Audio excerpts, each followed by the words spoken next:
What is going on, guys? This is Josh here, and today we're going to be talking about Melbourne Heart versus Sydney FC on Saturday the 10th of February down at AAMI Park, a game which unfortunately for me, I am not going to, but fortunately for me, there's Champions League in like 3 days. I'm not sure if Melbourne Heart know what it is, but it is fucking exciting for us. But what I'm going to be doing today is a preview video where we talk for about 3 minutes and then I shit on for an outro for about 7 minutes about the game. So let's start off with Melbourne. Obviously, they are coming third in the table, and we have actually reached the final 7 games of the season, I think.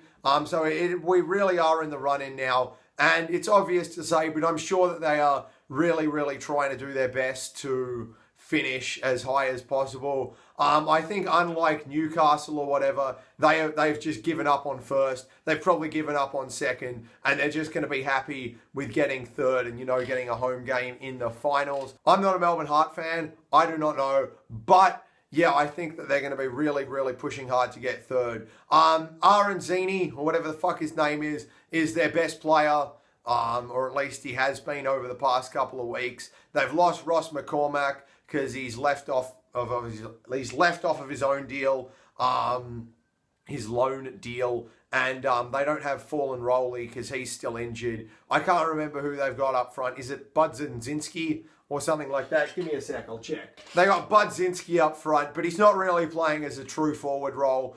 From what I can see, it seems like they've just kind of got 4 players in Malk, Arzani, something like that, and Vidosic, as well as Budzinski, all kind of just roaming around up front.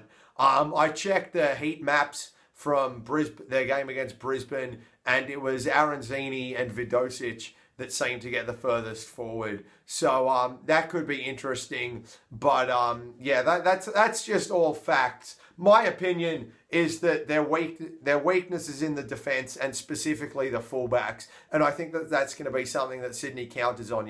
They got Manny Muscat, Jamie Son, someone else. And I just don't think they're very good. And we saw it last time we played them at AAMI Park. Zulo and Wilkshire, just their constant fucking bombarding forward eventually, paid off, and we managed to score against them from it. So that's where I think they're going to be weak. Aranzini's their danger player. Let's get on to Sydney FC. All right, as for Sydney FC, I think the wide players this game, whoever that may be, Ferraria, Zulo, Wilkshire, Retre, do we have a backup left back? I don't know. Mijayevski, whoever's wide, whoever happens to be playing out wide this game, I think they're going to get a lot of time and they're going to be told to go at the Melbourne fullbacks, because we've got the best wingers in the league, and I think that we can just really put pressure on players like Manny Muscat, even though he may not be starting, or Scott Jameson, or whoever the fuck plays at their fullbacks, or even central roles. But I think mainly the wingers are going to be told to get at their centre backs and either whip a ball in or just, cut inside, take a shot, make a pass or whatever. And I'm hoping that we see Ferraria for that exact reason, Hopefully he can take on the fullbacks out wide and just whip in across to whoever happens to be playing, Bobo, Simon, Charlie. I'm not sure, because I think that there will be rotation. I'm not sure, but I would like to see it. Not necessarily in, key positions like the DM, centre-back, attacking midfielder, striker, actually maybe striker, but mainly not in those DM and central defender roles, just because I think that Melbourne City have got probably the second or third best spine in the league with, Malik, Malk, Vidosic, Aranzini, and then those guys. They scare me is what I'm saying. And I think that we need to have Brandon O'Neill and Brillante in there. But other than that, I'd like to see Retre come in out wide. Maybe Charlie come in for about 30 minutes or whatever. Calic, something like that, to really just, give some of our players time to rest up for the Champions League, like Milos Ninkovic, who has obviously been out of form this year. Maybe give him the week off. Let him stay in Sydney and just prepare for the Champions League. I don't think Arnold will do that, but I would personally like to see it. So, yeah, that's That's what I'd like to see. Some rotation, but not down the centre of Sydney's side. All right, and finally, I'm going to be giving my predictions for this game. I think that man of the match is either going to be Ferrararia if he plays, the new guy, which he may well not. But I think that, he's definitely not in the Champions League, I think. Maybe he is, I don't know.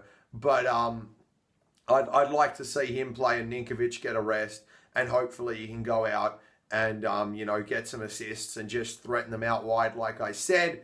And if he doesn't play, Zulo, who got man of the match last time at AAMI Park, will get it again because he's fucking super. And I think that the game will end 2-0 to Sydney, of course. I think that Sydney will go out there, will outclass them. Brillante and O'Neill will dominate the pitch. And our attacking players and Zulo and Wilkshire will just be phenomenal.